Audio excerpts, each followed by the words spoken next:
Don't miss Mondays, because then you're uphill battle the rest of the week. Alarm clock or phone on the other side of the room, and set yourself a minimum goal of sessions you want to do, whether it's 3 or 4 or 5, and then you tick them off, and it's a slight sense of achievement when you've done it, but something you can chastise yourself about if you haven't. And if you're really not feeling like it, don't beat yourself up. Start again the next day. Tell us who you are and what do you do? My name's Barbara. I have my own business, which I operate from home. The only way I can do it, honestly, is I put my phone on the other side of the room. So I have to get up to turn it off. And that way I'm up, then, you know, sometimes I go back to bed again. But hopefully I'll stay up and do the training. For me, training is almost more about keeping my head clear and in line. I find that if I've done some physical exercise, I feel much better about the day and how to attack it generally. So it's less about me keeping physically fit now. That's what it was when I started, but now it's more about keeping my mental health going. You know, like most people, stuff happens in your life. And when I've been through high pressure situations, I found that getting out and exercising and getting myself tired makes me feel better, and it keeps me in control. So yeah, so it's more about my headspace now than my physical fitness. Obviously, you know, I'm getting older. I want to stay fit, but I think that the mental side of it is more important now. So in terms of forming habits, you know, a lot of the trainers say don't miss a Monday, which is true, because it just gets you going for the week. And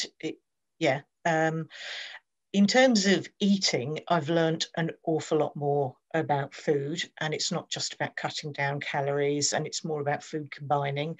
So I understand more about food. I'm trying to eat more protein. I don't find it easy. And I'm trying to cut down on other things.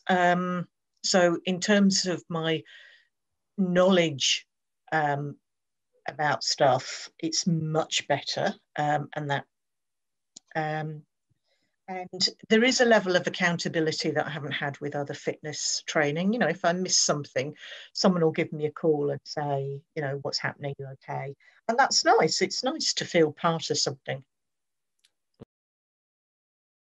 One big change for me is about planning bigger goals. Before I started Own It Fit, I wanted to do a Tough Mudder, but I was terrified I was too old and I wasn't fit enough, and I didn't want to let other people in the team down. And you know, you guys just gave me the confidence to do it, and I did it, and it wasn't that bad. So in terms of me setting bigger goals, you know, within fitness or outside fitness, it's affected me a lot. It's made me a lot more confident.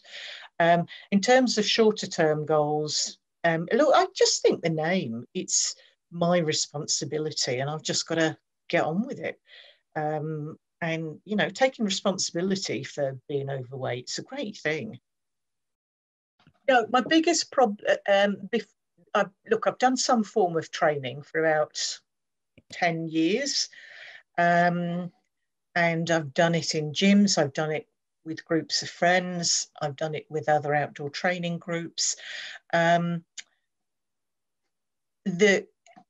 think what Own It Fit offers, which is different, is more follow-up and more camaraderie. So before, there was more onus on me, and now I've got somebody chasing me, which is nice.